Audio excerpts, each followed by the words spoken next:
Movie की शुरुआत में हम एक साम्राज्य को देखते हैं जिसका नाम किंगडम ऑफ लॉन्ग ट्रेलियस होता है। उस स्टेट का किंग अपनी क्वीन से बहुत ज्यादा प्यार करता था और उसे हमेशा खुश रखने की कोशिश करता था, लेकिन अनफॉर्चुनेटली वो रानी कभी भी प्रेग्नेंट नहीं हो सकती थी, इसलिए वो हमेशा दुखी रहती थी। राजा उसका ट्रीटमेंट करने के लिए बहुत सारे डॉक्टर को बुलाता है, लेकिन किसी को भी समझ नहीं आता है कि रानी प्रेग्नेंट क्यों नहीं हो रही है। अब एक दिन राजा महल में कुछ सर्कस वालों को बुलाता है ताकि वो लोग उन्हें एंटरटेन कर सके और उससे रानी का भी मन बहल सके। लेकिन उन सर्कस मेंबर्स में से एक लेडी प्रेग्नेंट होती है, जिसे देखकर रानी का मूड और भी ज्यादा खराब हो जाता है और वो वहाँ से खड़ी होकर अपने रूम में चली जाती है, जहाँ पर वो गुस्से में आकर काफी तोड़फोड़ कर देती है। तब राजा उसे शांत करते हैं और बताते हैं कि तुम चिंता मत करो, मैं तुम्हारे लिए कुछ भी कर सकता हूँ। अब उसी रात महल में एक लंबा सा बूढ़ा आदमी आता है जो राजा से कहता है कि मैं तुम्हारी इस समस्या का इलाज कर सकता हूँ। तब राजा कहता है कि इससे पहले भी बहुत सारे लोग मेरे पास आकर ये कह चुके हैं कि हम तुम्हारी रानी का इलाज कर सकते हैं, लेकिन अभी तक ऐसा कोई नहीं कर पाया। तब तुम इतने विश्वास के साथ कैसे कह सकते हो? तब वो ओल्ड मैन राजा को बताता है कि मैं ये कर सकता हूँ, लेकिन तुम्हें ये बताना होगा कि तुम बच्चा पाने के लिए किस हद तक जा सकते हो। तब राजा बताता है कि इसके लिए मैं कुछ भी कर सकता हूँ। वो ओल्ड मैन कहता है कि ये नेचर बैलेंस में काम करती है, इसका मतलब अगर तुम्हें एक नई जिंदगी चाहिए तो इसके लिए तुम्हें किसी और की जिंदगी छीननी पड़ेगी। उसकी इस बात पे वो दोनों सहमत हो जाते हैं। तब ओल्ड मैन राजा को बताता है कि आपको सबसे पहले एक सी क्रीचर का शिकार करना पड़ेगा और उसके बाद उसका हार्ट निकालकर किसी ऐसी महिला के हाथों पकाना होगा जो कि अभी तक वर्जिन हो, यानी कि अभी तक उसने किसी के साथ संभोग नहीं किया हो, और बाद में वो पकाया हुआ हार्ट रानी खा लेगी, जिससे वो प्रेग्नेंट हो सकती है। ये सुनकर उन दोनों को थोड़ा अजीब तो लगता है, पर उनको बच्चा चाहिए था, इसलिए राजा अपने सैनिकों के साथ उस सी क्रीचर को मारने के लिए निकल जाता है, जहाँ पर उन्हें समुद्र के तले में वो क्रीचर मिल जाता है जो कि बहुत बड़ा होता है। राजा खुद पानी में जाता है और सोते वक्त उस क्रीचर पर हमला करता है। राजा किसी तरह उसे मारने में कामयाब हो जाता है, लेकिन इस फाइट में वो भी बुरी तरह से जख्मी हो जाता है और मौके पर ही उसकी मौत हो जाती है। लेकिन इससे पहले वो उस क्रीचर का हार्ट बाहर निकालने में कामयाब हो जाते हैं, जिसे रानी कपड़े में लपेटकर अपने साथ ले जाती है। अब उनकी मैड में एक वर्जिन मैड भी होती है, जिसे रानी वो दिल देकर उसे अपने लिए पकाने को कहती है। लेकिन जिस वक्त वो मैड उस हार्ट को पकाने लगती है, उस समय उसे भी अजीब सा फील होने लगता है और वो तुरंत ही प्रेग्नेंट हो जाती है। अब उस हार्ट के पकने के बाद रानी उसे खा लेती है और उस ओल्ड मैन की बात सच साबित होती है और आखिरकार रानी प्रेग्नेंट हो जाती है। वो मैड और रानी एक ही टाइम पर दोनों बच्चों को जन्म देती हैं, जो कि दोनों लड़के होते हैं। रानी अपने लड़के का नाम एलियस रखती है और मैड अपने लड़के का नाम जोना रखती है। अब स्टोरी में 16 साल बीत जाते हैं और वो दोनों लड़के बाकी लड़कों से काफी अलग होते हैं, क्योंकि उनके पूरे बाल उस मॉन्स्टर की तरह बिल्कुल सफेद होते हैं। साथ ही उनका फेस एकदम सेम होता है, जैसे वो दोनों एक ही माँ के बच्चे हो। वो दोनों एक दूसरे के बहुत अच्छे दोस्त होते हैं, लेकिन रानी एलियस को समझाती है कि तुम एक प्रिंस हो, इसलिए तुम्हें एक मैड के लड़के से दोस्ती नहीं रखनी चाहिए। लेकिन एलियस उसकी बात कभी नहीं मानता है और हमेशा जोना से मिलता है। साथ ही वो दोनों पानी में भी सांस लेने में एबल होते हैं, इसलिए वो दोनों बाकी लोगों से छिपने के लिए उस रिवर में छिप जाते हैं जिसमें उस क्रीचर को मारा गया था। इन दोनों से परेशान होकर रानी उस मैड को वार्न करती है कि तुम्हें अपने बेटे को समझाना होगा,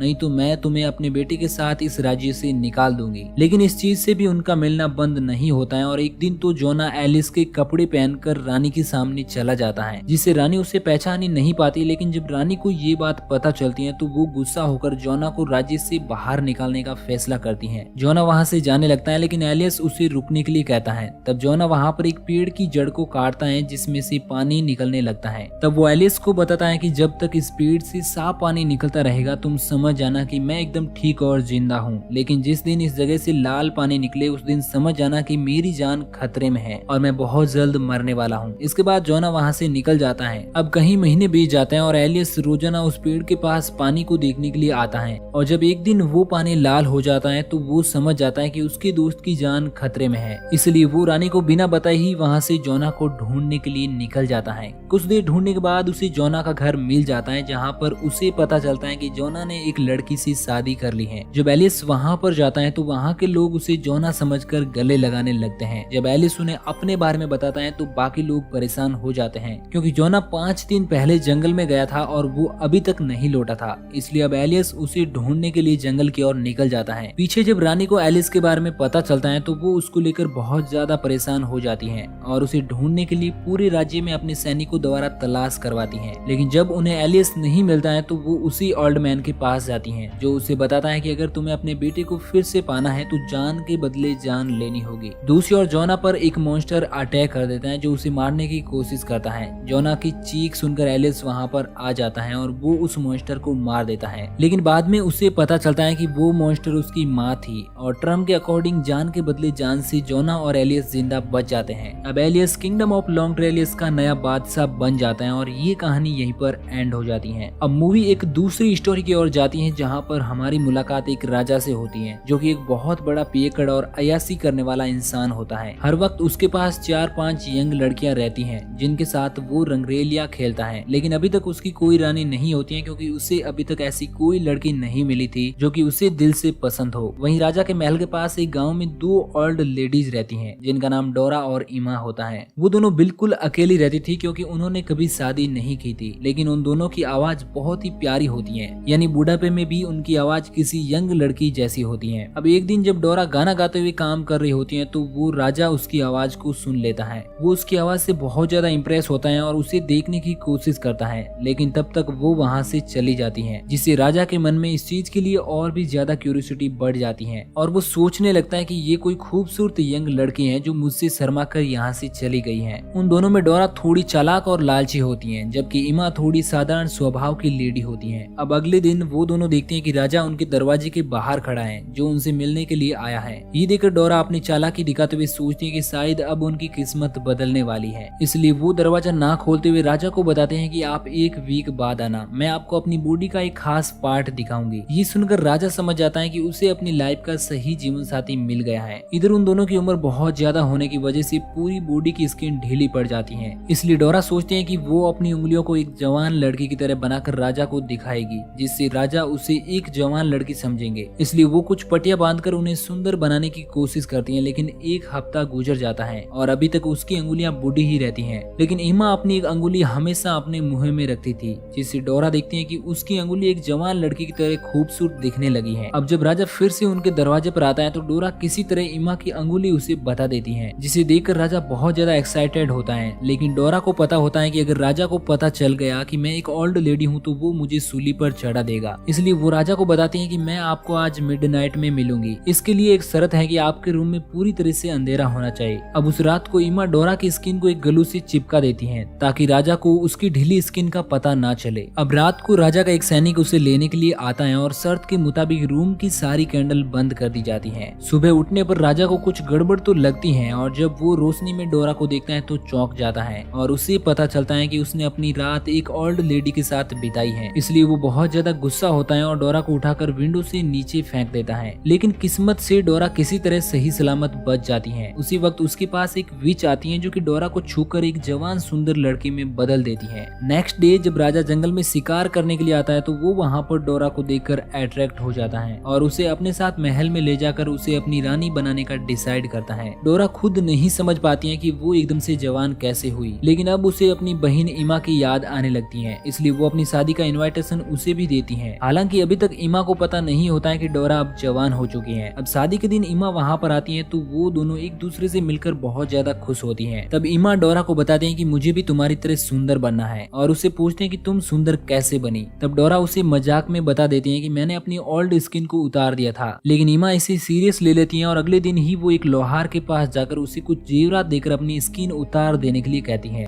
इसलिए वो लोहार उसे जंगल में ले जाकर एक पेड़ से बांध देता है। बाद में उसकी पूरी बॉडी स्किन उतार देता है। इमा बुरी तरह से दर्द से चिल्लाने लगती है और बाद में वो मर जाती है। अब कुछ दिनों बाद डोरा पर उस विच का जादू खत्म होने लगता है, जिससे वो फिर से बूढ़ी होने लगती है। इसलिए वो वहाँ से भाग जाती है और कुछ ही टाइम बाद वो फिर से पहले जैसी हो जाती है और ये स्टोरी यहीं पर एंड हो जाती है। अब मूवी एक और स्टोरी की ओर जाती है जहाँ पर हमारी मुलाकात एक ऐसे राजा से होती है जो कि नेचर में काफी अजीब होता है। दरअसल कई वर्षों पहले उसकी वाइफ की डेथ हो चुकी थी और उसकी एक बेटी होती है जिसका नाम वायलेट होता है। उसने कोई दूसरी शादी नहीं की थी, जिसकी वजह से वो अकेलेपन का शिकार होने लगता है और उसके पास एक इंसेक्ट होता है जिसे रोजाना वो अपना ब्लड पिलाता है और बाद में उसे कांच के बॉक्स में बंद कर देता है। धीरे धीरे वायलेट अब बड़ी हो जाती है और उसे एक राजकुमार से प्यार हो जाता है। वहीं राजा का भी वो इंसेक्ट अब बहुत बड़ा हो जाता है जिसके साथ वो अपना पूरा वक्त बिताया करता है। इस वजह से वो अपनी बेटी पर ध्यान नहीं दे पाता है, लेकिन एक दिन किसी बीमारी की वजह से वो इंसेक्ट मर जाता है। इसलिए राजा बहुत दुखी होता है और वो उसकी पूरी स्किन को उतार देता है। बाद में वो वायलेट को बताता है कि मैं तुम्हारी शादी के लिए कंपटीशन रखूंगा रखूंगा और जो भी उसका विनर होगा वो तुम्हारा राजकुमार बनेगा। इस बात से वायलट खुश तो होती है, लेकिन उसे अपनी पसंद का राजकुमार चाहिए था, मगर फिर भी वो अपने डैड की बात को मान लेती है और पूरे राज्य में ऐलान कर दिया जाता है कि राजकुमारी के लिए स्वयंवर रखा गया है। अब राजा सभी के सामने उस इंसेक्ट की स्किन को लगाकर कहता है कि जो भी बताएगा कि ये किसकी स्किन है वो ही इस स्वयंवर का विनर होगा। बहुत सारे लोग इसमें पार्टिसिपेट करते हैं, लेकिन कोई भी उसका नाम नहीं बता पाता है, क्योंकि आमतौर पर वो इंसेक्ट इतना बड़ा कभी भी नहीं होता है। तभी वहाँ पर एक बदसूरत सा आदमी आता है जिसे गार्ड अंदर आने से रोकते हैं, लेकिन राजा के कहने पर उसे अंदर आने की परमिशन दे दी जाती है। वो आदमी बस उस स्किन को सूंघकर ही उस इंसेक्ट का सही नाम बता देता है,